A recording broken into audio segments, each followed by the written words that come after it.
ورسولا من أمته وصل على جميع إخوانه من النبيين والصالحين يا أرحم الراحمين. اللهم صل على محمد النبي الأمي وعلى آل محمد كما صليت على إبراهيم وعلى آل إبراهيم وبارك على محمد النبي الأمي وعلى آل محمد كما باركت على إبراهيم وعلى آل إبراهيم إنك حميد مجيد. اللهم صل على محمد وعلى آل بيته كما صليت على إبراهيم إنك حميد مجيد.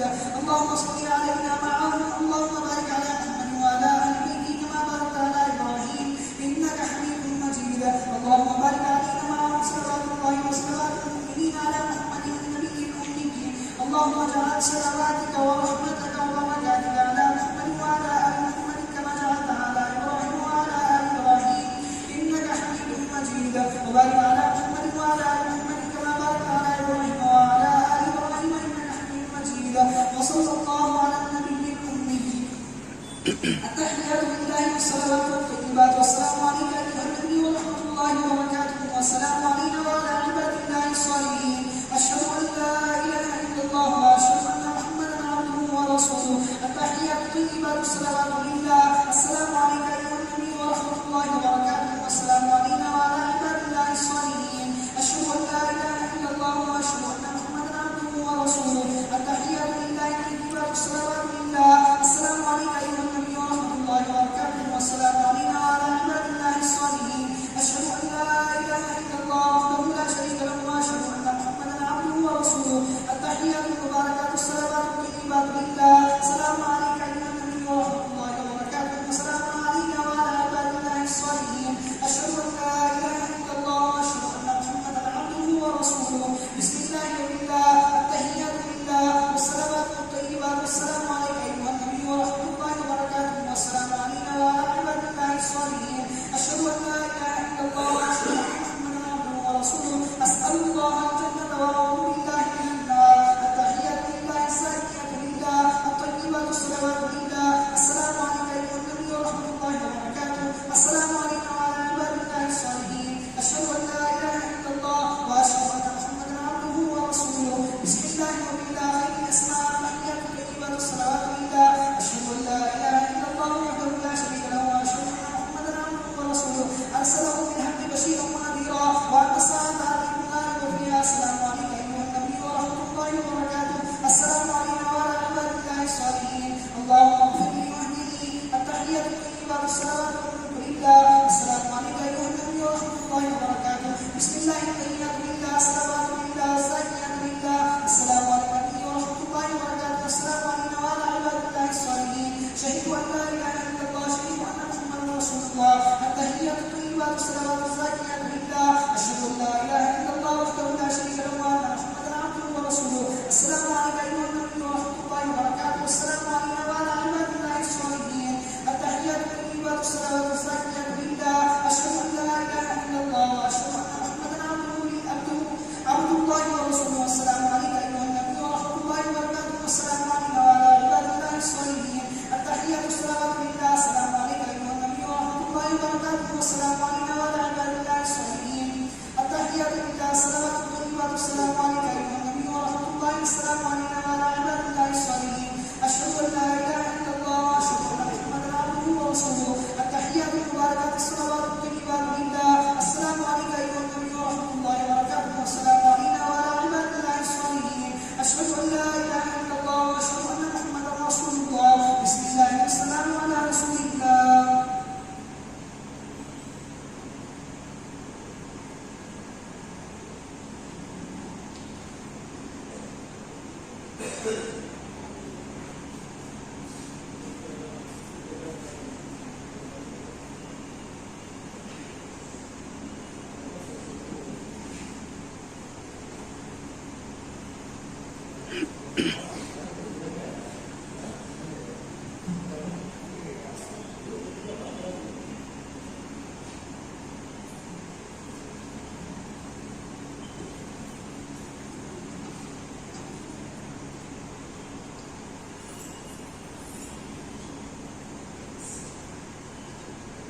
يحببكم الله ويغفر لكم ذنوبكم والله غفور رحيم.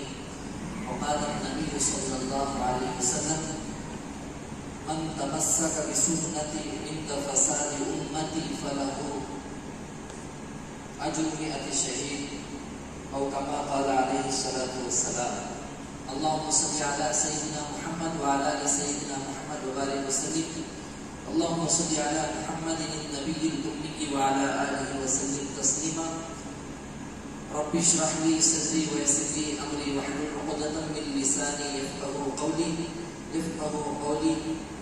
اللهم صل على محمد وعلى آل محمد كما صليت على إبراهيم وعلى آل إبراهيم إنك حميد مجيد. اللهم بارك على محمد وعلى آل محمد كما باركت على إبراهيم وعلى آل إبراهيم إنك حميد مجيد. محترم معزز علماء کرام اور بزرگان دین، سب سے پہلی یہ بات سمجھے، آج کی مجلس میں سورہ آل عمران کی آیت نمبر 31 اور ایک چھوٹی سی حدیث مبارکہ ہم نے اس لیے آپ لوگوں کی خدمت میں رکھا ہے.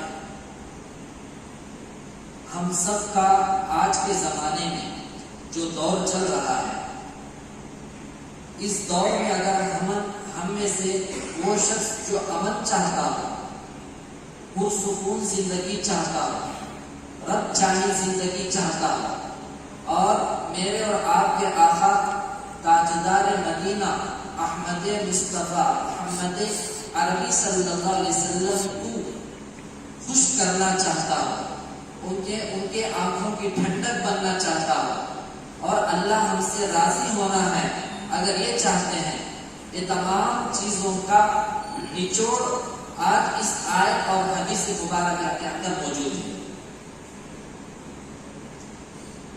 قرآن کی آیت جو پڑھی گئی، جس کے اندر اللہ تعالیٰ فرماتے ہیں ہمارے آقا صلی اللہ علیہ وسلم سے: اے نبی جی، قل کہہ دیجیے اپنی امت کو، ان کنتم تحبون اللہ، اگر تمہاری امت چاہتی ہے کہ وہ اپنے رب سے محبت کرے. یہ ترجمے کو میں سمجھانے کے اعتبار سے الفاظ کو ملا جلا کر بول رہا ہوں. اگر تمہاری امت میں سے وہ لوگ جو اپنے رب کو پسند کرتی ہے، محبت کرنا چاہتی ہے، ان کو صرف اتنا بتا دو فاتبعونی، کہ وہ آپ کی پیروی کرے، کسی اور کی نہیں. فاتبعونی سے مراد آقا صلی اللہ علیہ وسلم ہے. اللہ تعالیٰ خود بولتے ہیں آپ کہہ دو اپنی امت کو، اگر انہوں اپنے رب سے محبت کرتے ہیں، محبت کرنا چاہتے ہیں، ان کو کہہ دو کہ میری پیروی کرو، یعنی آقا صلی اللہ علیہ وسلم کی، ان کی اتباع میں ہی ہماری بھلائی ہے. اگر صرف اتنا کر لیں گے، ان کے آگے اس کے بعد کی ذمہ داری اللہ تعالیٰ اس کے آگے کیا ہونے والا ہے وہ بتا رہے ہیں. یحببکم اللہ، اللہ تعالیٰ اس سے محبت کریں گے. پھر آگے پروانہ سنا دیا گیا یغفر اللہ، اللہ ان کی مغفرت بھی فرمانے کے گناہوں کو معاف فرمانے. اب آج کے دور میں اس آیت پر اگر ہمیں عمل کرنا ہے، وہ کیسا کرنا ہے؟ تو اس حدیث میں بتایا گیا من تمسک بسنتی عند فساد امتی، کہ وہ شخص جو فتنوں کے دور میں، ایسا دور کے اس زمانے میں فتنے ابھر رہے ہیں اور میری سنتوں کو چھوڑ دیا جاتا ہو، ایسے وقت میں اگر کوئی میری سنت کو مضبوطی سے تھام لے گا تو اللہ تعالیٰ اسے 100 شہیدوں کا اجر دے دے. یہ زمانہ وہی ہے اور کوئی زمانہ آنے والا نہیں ہے، یہی زمانہ ہے. بس اتنا ہے ہمارے علاقوں میں ذرا فساد کم ہو رہا ہے، دوسری جگہ زیادہ ہو رہا ہے. لیکن اس بات کو اچھی طرح ہم کہہ سکتے ہیں، دوسری جگہ جو ظلم فتنے جو ہو رہے ہیں، یہاں ہم اگر اپنے اندر ہی فکروں میں بھٹک چکے ہیں. گھر گھر میں فتنہ ہے، پڑوسی پڑوسی میں فتنہ ہے، محلے محلے میں، گلی گلی میں، مسجد مسجد میں، بہرحال ان گنت مثالیں ہیں اس کی۔ اگر ایسے دور میں اگر ہمیں رب چاہی زندگی چاہتے ہیں تو وہ آقا صلی اللہ علیہ وسلم کے سنتوں کو مضبوطی سے تھام لینا۔ اب دیکھیے اس چیز پر اگر ہمیں عمل کرنا ہے، اللہ تعالیٰ ہمارے سامنے کئی دین کے شعبوں کو رکھ چکے ہیں۔ ایک تو اس زمانے سے میرے اور آپ کے آقا صلی اللہ علیہ وسلم کو جب سے نبوت ملی، اس سے پہلے سے بھی اللہ کے نبی صلی اللہ علیہ وسلم انسانیت کا پیغام لے کر دنیا میں آئے۔ اب اس دور سے لے کر آج کے ماحول میں اللہ تعالیٰ الگ الگ، کیونکہ لوگ ایک ہی چیز کو فالو نہیں ہو سکتے ہیں بول کر، اللہ تعالیٰ مدارس کا نظام اور خانقاہی نظام، دعوت و تبلیغ کا نظام، تصنیف کا نظام، تعلیف کا نظام، خطابت کا وغیرہ وغیرہ اللہ تعالیٰ چلا ہے۔ لیکن آج کل لوگ جو ہے وہ ماں باپ خوش نصیب بھی ہیں اور سکون کی زندگی گزار رہے ہیں جن کی اولاد ان کے آنکھوں کی ٹھنڈک بنی ہے۔ اگر کوئی ایسا کہے ہمیں تو اپنے ماں باپ کی آنکھوں کی ٹھنڈک بن گئے ہیں لیکن میری اولاد کیوں آنکھوں کی ٹھنڈک نہیں بن رہی، اس کا جواب یہ ہے ہمارے آنکھوں کی ٹھنڈک بننے کا ذریعہ ہمارے ماں باپ نے بنا تھا، ہماری تربیت کیے تھے، لیکن ہمیں اپنی اولاد کی تربیت نہ کرنے کی وجہ سے، اپنے اولاد کی رہبری صحیح نہ کرنے کی وجہ سے اپنی اولاد ہمارے ماں باپ کی آنکھوں کی ٹھنڈک نہیں بن رہے ہیں۔ چاہے بچہ ہو، بڑا ہو، بوڑھا ہو، جوان ہو، لڑکا ہو، لڑکی ہو، جو بھی ہو جائے، اگر اتباع سنت اپنی پیروی آقا صلی اللہ علیہ وسلم کی پیروی اختیار نہیں کریں گے، گڑھے میں ہی گریں گے اور ایسے بنیں گے کہ ان کے ماں باپ دوسروں کے سامنے چہرے کو دکھانا مشکل ہو جائے گا۔ ایسا دور اب چل رہا ہے، دن بدن نیوزوں کے اندر، سوشل میڈیا میں، واٹس ایپ میں، فیس بک میں، جو ہے سارے چیزوں میں بھی دن بدن یہ خبریں آتے ہی رہتے ہیں۔ اللہ تعالیٰ اس آیت پر عمل کرنے کے لیے، اس حدیث کو مضبوطی سے تھام کر اپنی زندگی کو سنت کے اوپر لانے کے لیے ہی اللہ تعالیٰ دین کے کئی شعبوں کو ہمارے سامنے ایک نعمت کے طور پر اللہ تعالیٰ پیش کیے، لیکن ہمیں اس کی قدر نہیں کر رہے ہیں۔ سنت کو ہمیں بہت معمولی سمجھتے ہیں۔ اب دیکھیں مدرسوں کے اندر بھی کیا سکھایا جاتا ہے، اپنی زندگی آقا صلی اللہ علیہ وسلم کے نقش قدم پر چلانا ہے اور چلنا ہے، اور امت میں بھی جا کر وہی محنت کرنا ہے۔ اور دعوت و تبلیغ کے کام میں بھی کیا سکھایا جاتا ہے، رب چاہے زندگی ہماری ہو جائے، من چاہے زندگی سے نکل جائے۔ اب رب چاہے زندگی کب نصیب ہوگی کہ سنتوں کے مطابق ہمارا عمل رہا تو ہی ہوگی، اس کے علاوہ ہو ہی نہیں سکتی۔ اب خانقاہ نظام میں اس سے بڑھ کر سنتوں کے معمولات بتائے نہیں جاتے ہیں، کرائے جاتے ہیں، کرنا ہی پڑتا ہے۔ اب اس کی مثال امام مالک رحمۃ اللہ علیہ فرماتے ہیں، سنتوں کو کشتی نوح کی مثال دیتے ہیں۔ سنتوں کو نوح علیہ السلام کی کشتی کی مثال دیتے ہیں امام مالک رحمۃ اللہ علیہ۔ فرماتے ہیں اگر کوئی شخص کوئی عمل سنت کے مطابق کرتا ہے، اپنی زندگی سنتوں کے مطابق گزارتا ہے، تو انہیں نوح علیہ السلام کی کشتی میں سوار ہونے کے برابر ہے۔ اگر زندگی سنتوں سے ہٹ کر چل رہی ہے، اللہ کی پناہ، اللہ حفاظت فرمائے ایسا بننے سے، اور جو بن چکے ہیں اللہ ان کو ہدایت نصیب کرے، انہوں دوبارہ اللہ سے مانگ کر نوح علیہ السلام کی کشتی میں سوار ہو جائے۔ یہ میں نے کہہ رہا، امام مالک رحمۃ اللہ علیہ کہتے ہیں سنتوں کی زندگی جو چلتا ہے اس کے اوپر کوئی کہ انہیں نوح علیہ السلام کی کشتی میں سوار ہو گیا۔ اب واقعہ مشہور ہے، نوح علیہ السلام کی کشتی میں جو سوار ہوا وہی بچا، جو سوار نہیں ہوئی وہ سب ہلاک ہو گئے۔ یہ مثال دے کر سمجھاتے ہیں۔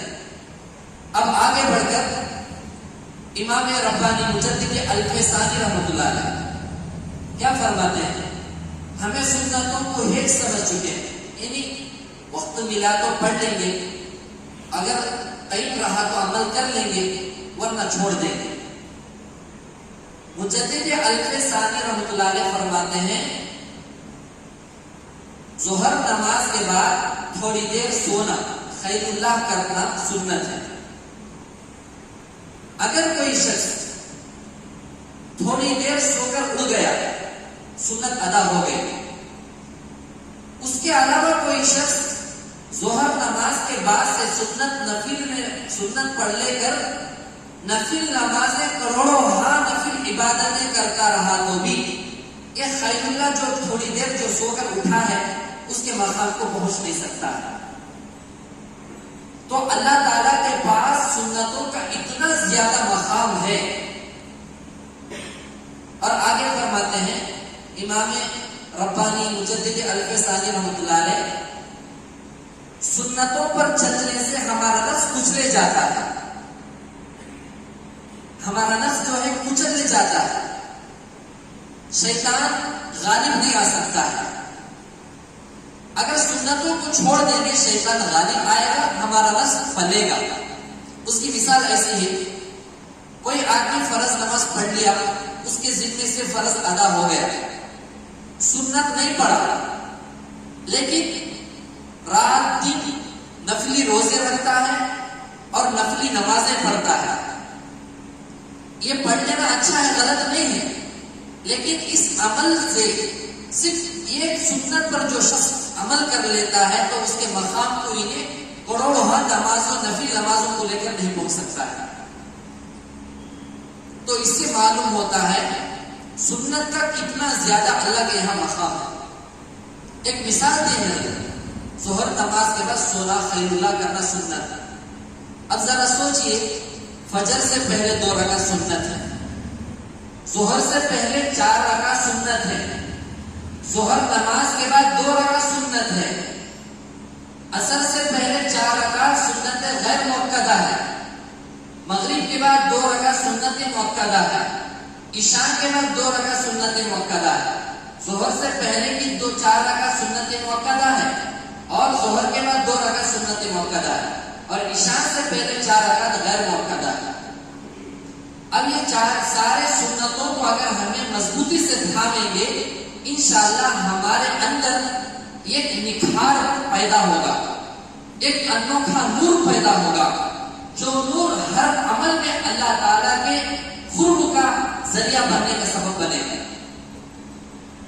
تو خانقاہی ذکر کے مجلسوں کا بھی مقصد یہی ہوتا ہے، ہر ساتھی جو ہے اٹھتے بیٹھتے لیٹتے کھاتے پیتے میرے آقا صلی اللہ علیہ وسلم کو یاد کرتے ہوئے کس طریقے سے کرتے تھے اس طریقے سے کر لینا کافی ہے۔ ایک مثال یوں دیتے ہیں، بعض ممالک میں جانوروں کو کاٹنے کے الگ الگ کچھ گوڑا بنائے ہوتے ہیں، جیسا کہ قربانی کے موقع پر بھی حج کے ایام میں قربانی کے جانور وہاں جاتے ہیں تو اندر جانے سے پہلے ہر جانور کے اوپر ایک مہر لگائی ہوتی ہے، ایک مہر اسٹامپ لگایا ہوتا ہے۔ اندر جانے سے پہلے باہر کھڑا ہونے والا پولیس والا چیک کرتا ہے یہ مہر ہے یا نہیں ہے اس جانور پر، اور اس مہر کے اندر اوریجنلٹی ہے ڈپلیکیٹ ہے۔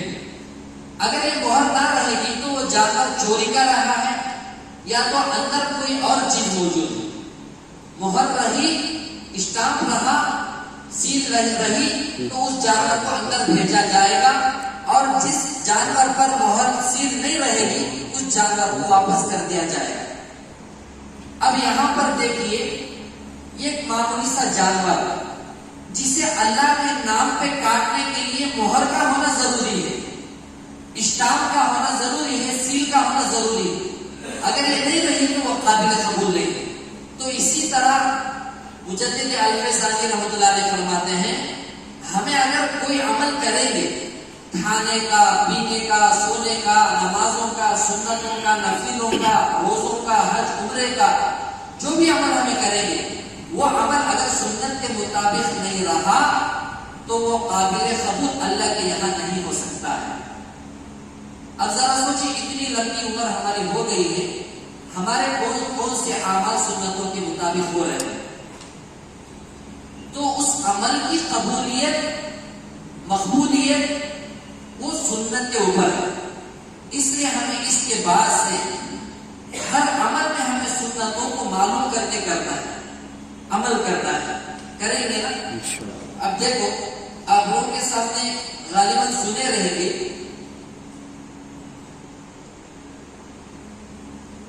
فجر کی 2 رکعت سنت ہے، فجر کی 2 رکعت سنت ہے۔ اس کا کتنا فائدہ ہے؟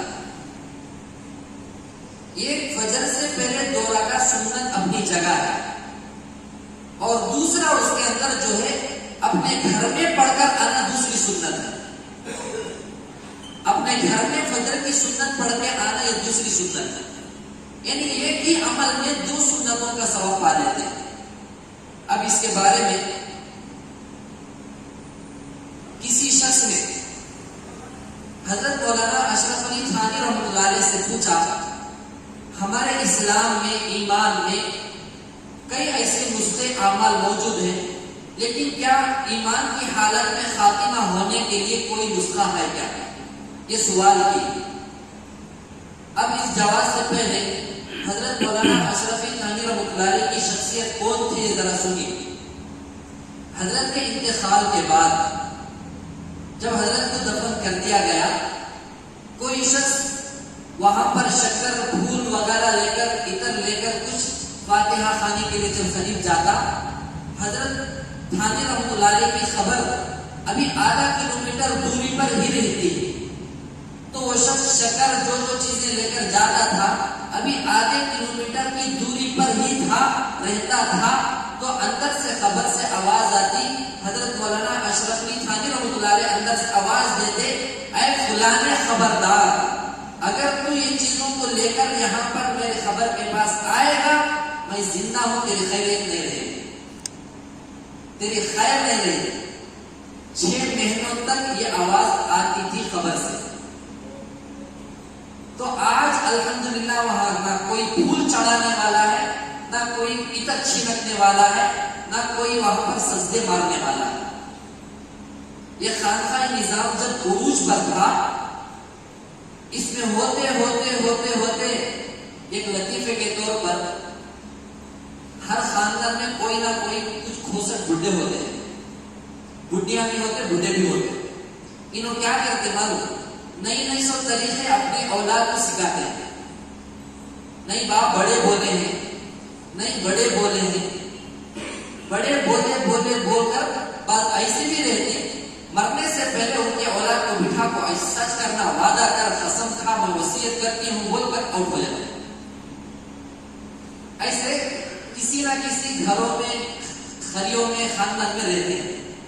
ایسے تصوف میں، خانقاہ نظام میں جب عروج پر جب کام تھا، ایسے کچھ اللہ حفاظت فرمائے علم زیادہ نہ رکھنے والے اس میں جب داخل ہوئے، منمانی چیزوں کو شروع کر کے فاتحہ کے نظام کو ٹھوس دیے۔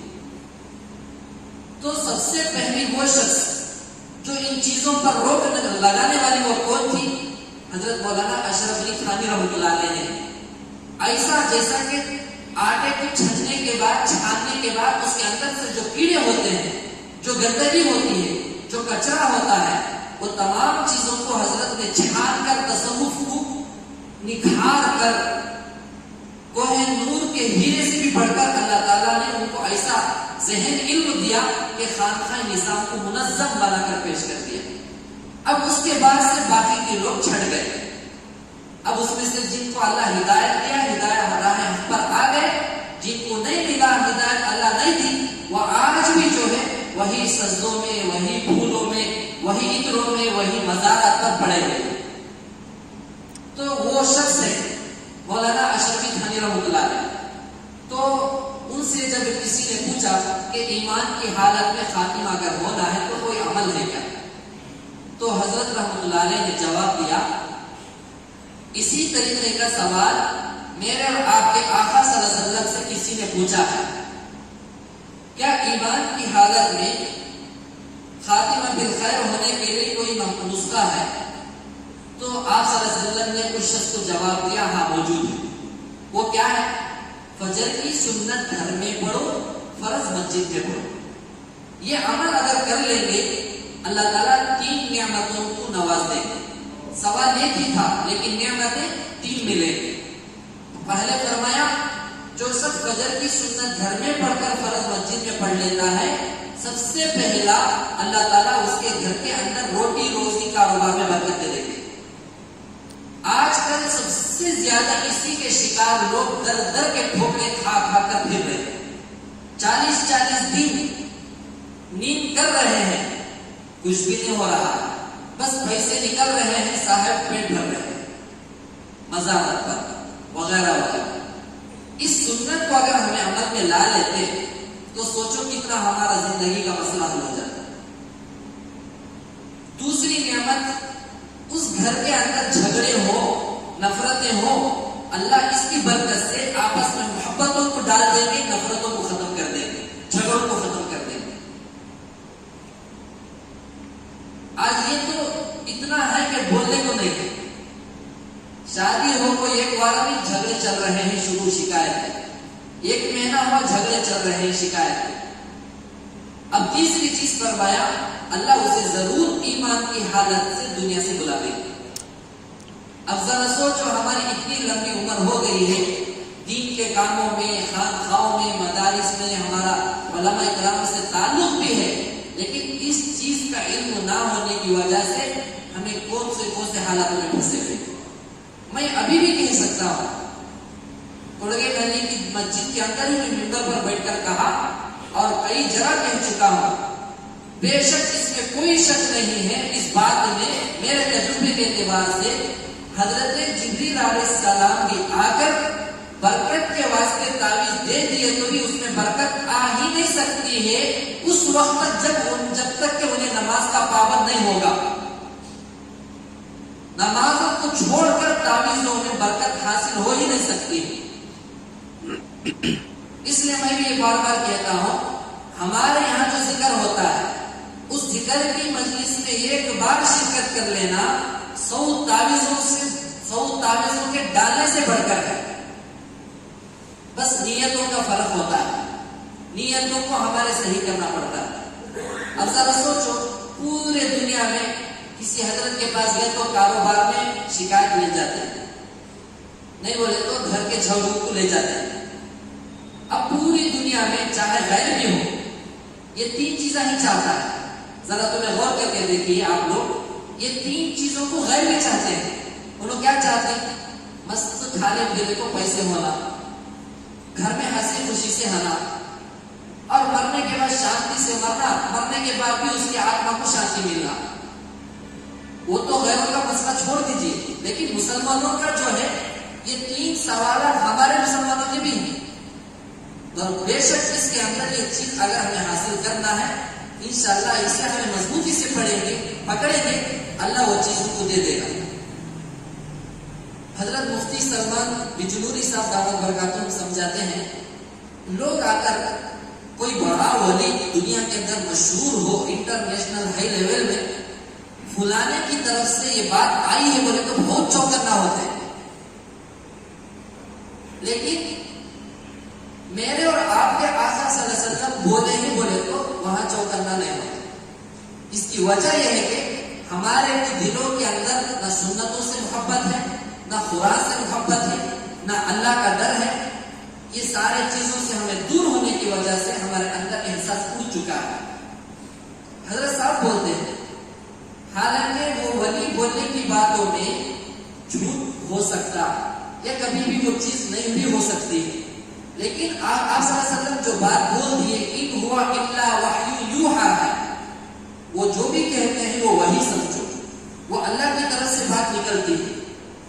تو زیادہ اب اس کی مثال ایسے دینا ہے، واٹس ایپ کے اندر آیا، یہ 20 لوگوں کو بھیجتا لے تو وارم کے اندر خوشخبری آ جاتی، وہ نہیں بھیجے تو تمہارے گھر میں کون تو مر جاتے ہیں، کچھ مر جاتا بولتے وہ ڈر کو بھیج دی. ہمارے کو بھی آتی میں اس سے بھیجتا ہوں، میں کہتے کہ ڈیلیٹ کریں، میں اب تک مریا نہیں نا.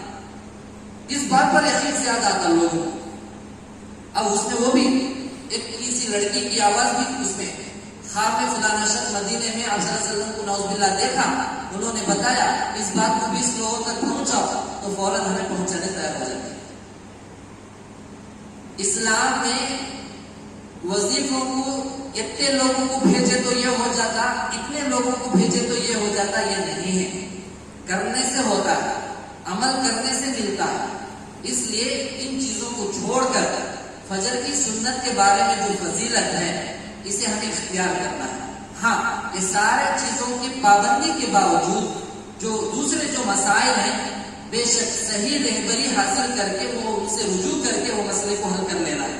ایسا نہیں اب مجھے معلوم ہو گیا کیا ہوگا تو بھی میں یج کر لے گا، یہ بھی عقل مندی نہیں ہے. کانٹا چمکا تو ہمیں نکال لیتے، چیپ چمکی تو نکال لیتے، اندر چل گئی تو کیا کرتے، نکالنے والے کے پاس جانا ہی پڑتا ہے. دے دھیان. ابھی دیکھو اس مجلس کے بارے میں حضرت مولانا اشرف علی تھانوی رحمۃ اللہ علیہ کیا فرماتے ہیں.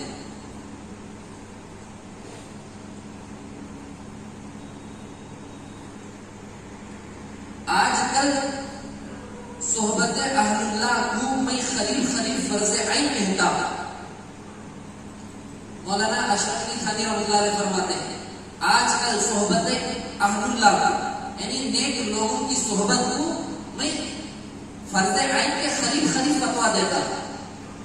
آج کل بولے تو حضرت کے آج کے انتقال سے تقریباً 90-100 سال کے قریب ہو گئے ہیں.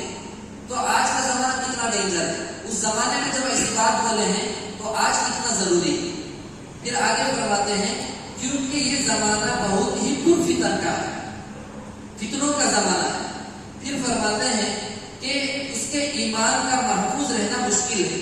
یعنی بے دین آدمی کے لیے، علم نہ رکھنے والے آدمی کے لیے اس کے ایمان کو بچانا اس فتنے کے دور میں بہت مشکل ہے. پھر فرماتے ہیں اس کے فرض عین ہونے میں کیا شبہ ہو سکتا ہے، اس میں کوئی ایسا اعتراض کر سکتا ہے.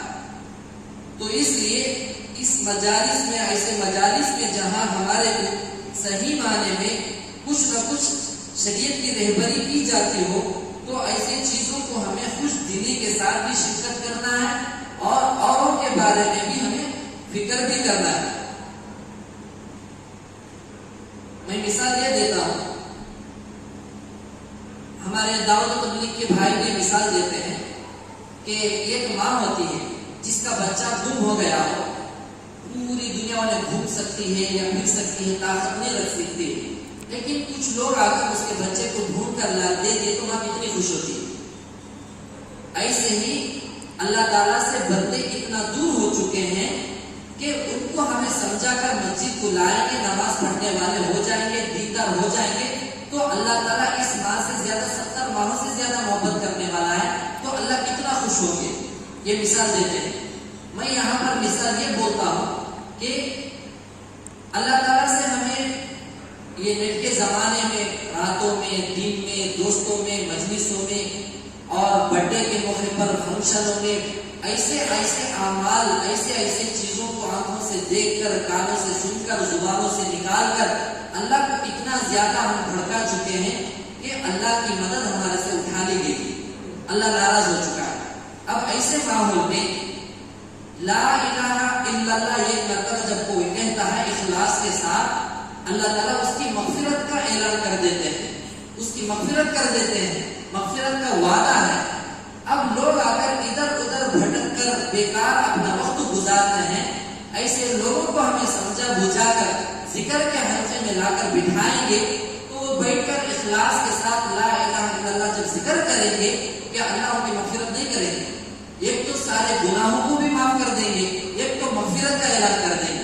جب اللہ کسی بندے کی مغفرت جب کرتا ہے تو اس بندے پر نظر کرم اللہ کی ضرور ہوتی ہے. اس میں ایسا نہیں کہ اللہ مغفرت کر کے چھوڑ دے. جس بندے کو اللہ مغفرت کر دیتے ہیں اللہ کی ہمیشہ اس بندے کے لیے مدد بھی ہوتی ہے، نظر کرم بھی ہوتی ہے. اس لیے اس بات کو سامنے رکھ کر ہم کہتے ہیں کہ اپنی اصلاح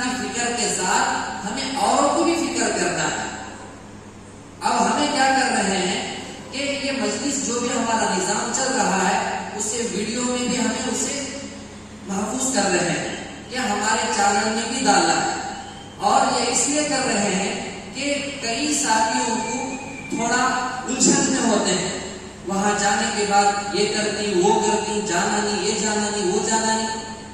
تو یہ تمام باتوں کے لیے اگر ان لوگوں کو کچھ ڈاؤٹ رہا تو کھلے طور پر آپ لوگ بھی بتا سکتے ہیں.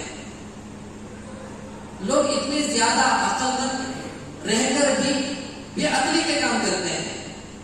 اب سمجھو، ارے فلانی جگہ انتظام کیا گیا ہے، ایک نیا مال کھلا ہوا ہے، وہاں گئے تو نیٹ فری بھی ہے، یہ بول کر جیسی وہ کان میں بات پڑتی ہے فوراً بھاگتے ہیں، وہ مال ختم ہونے تک ہمیں وہاں نیٹ یوز کرتے ہیں. یعنی بعضوں کا آپ لوگ نے بعض ساتھی ایسا.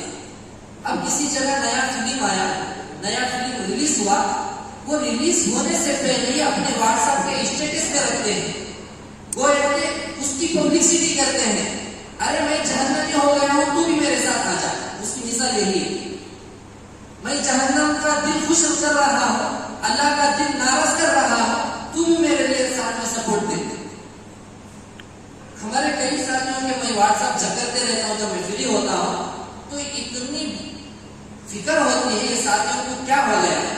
ابھی فلم ریلیز بھی نہیں ہوا ہے کہ اس کے اسٹیٹس میں رکھتے ہیں، یا کوئی مر گیا اس کے برتھ ڈے کا بھی رکھتے ہیں، یا مرا نہیں زندہ اس کے برتھ ڈے کا بھی رکھتے ہیں. جس کا برتھ ڈے ہمیں بناتے ہیں انہیں ہم نہ جانتا نہیں، انہیں کبھی بھی ہم نے 1 روپیہ دیا نہیں. ہمیں اپنے نیٹ میں پیسے دے کر فلموں میں تھیٹروں میں جا کر جو ٹکٹ لیتے ہیں وہ پیسہ اسی کو پہنچتا ہے. اسے پیسے دے کر جو آقا صلی اللہ علیہ وسلم ہمارے والدین بلکہ ہمارے سب کے لیے دعائیں کرتے تھے، ہمیں ان کی زندگی کو چھوڑ کر کسی اناڑی کے ہمیں زندگی کو کیوں پکڑ رہے ہیں؟ تو اس لیے آپ لوگ اللہ کے لیے جب ہمیں حلقے سے جڑے ہیں تو قدم پر سنت کو اپنا لو. اس کے بعد دیکھو کیسی برکتیں اللہ تعالیٰ ہماری زندگی میں دیں گے. کریں گے نا؟ اللہ تعالیٰ سے دعا ہے کہ اللہ تعالیٰ جو بھی باتیں کہی گئی سنی گئی ہیں سب سے زیادہ عمل کی توفیق نصیب فرمائے. یہ عمل کی بات آتی ہے تو ایک 3-4 ہمارے آج ساتھیوں کو میں دیکھا، ایک طرف مولانا قاری جمیل صاحب دامت برکاتہ کا ویڈیو، اس میں وہ آخرت کے بارے میں بولتے ہیں، وہ ختم ہوتے ہی بیچ میں لڑکا لڑکی ڈانس کرتے ہیں، پھر وہ ختم ہوتے ہیں حضرت مولانا پیر سلطان حسن نقشبندی دامت برکاتہ کا ویڈیو. یہ کیا ہو رہا ہے؟ یہ عمل سے زندگی بنتی ہے تو یہاں پر گانا بھی گاؤ اور ناچو بھی، دیکھو بھی، پھر یہاں اللہ والوں کے چیزوں کو رکھتے بھی رہو. یہ گویا کہ کھلی منافقت ہے ہمیں نیک لوگوں سے، اللہ سے. میں آج دیکھا بیٹھے، میں خوش ہوگا فلانا بندہ یہ رکھا ہے، پھر اس کا ختم ہوتی پھر یہاں پر گانا ناچ. اسی لیے کئی علماء کرام اس بارے میں بولے ہیں، واٹس ایپ میں، پروفائلز میں، ٹیلی گرام میں جو بھی چیزیں ہیں، اسٹیٹس میں، وہاں پر گانوں کو، گندے چیزوں کو رکھنا گویا کہ انہیں اپنے جہنمی ہونے کے لیے گواہوں کو بڑھا رہا ہے. گواہوں کو بڑھا رہا ہے. تو گواہ ہے میں کوئی گناہ کیا تھا تو مجھے قیامت کے لیے سپورٹ کر. اس کا مطلب یہی ہوا. اور اس سے بڑھ کر جو لوگ دیکھیں گے وہ سب کے گناہوں کا وبال اس پر آ کر پڑے گا، اس پر آ کر پڑے گا. اس لیے اچھی چیزیں رکھو یا تو چھوڑ دو. اچھے چیزوں کے رکھنے سے کچھ نہیں جائے گا، انشاءاللہ فائدہ ہوگا. کچھ نہ رکھنے سے ہمارا کچھ کم نہیں ہوگا. اس لیے ذرا آپ لوگ بھی اپنے بچوں کو بھی جو ہے اس بات پر زیادہ توجہ دیں گے نا. ہمیں جو سناتے ہیں عمل کرنے کے لیے سناتے ہیں، یہ نہیں کہ مزے کے لیے سنیے، مزے کے لیے کر لیے، ایسا نہیں ہے. آپ کو جس عنوان پر بھی، جس چیز کے بارے میں بھی اگر معلوم کرنا ہے، ہمارے دارالعلوم دیوبند کے بھی کئی چیزیں ایسے موجود ہیں جس میں ہمیں سرچ کریں گے، فتوے بھی مل جائیں گے، مسائل بھی ملیں گے، بیانات بھی ملیں گے. عمل تو کرنا ہے. سر اسٹیٹس میں دیکھ کر کیا غیر کرے گا؟ عمل غیر نہیں کرے گا، ہمیں ہی کرنا ہے. اللہ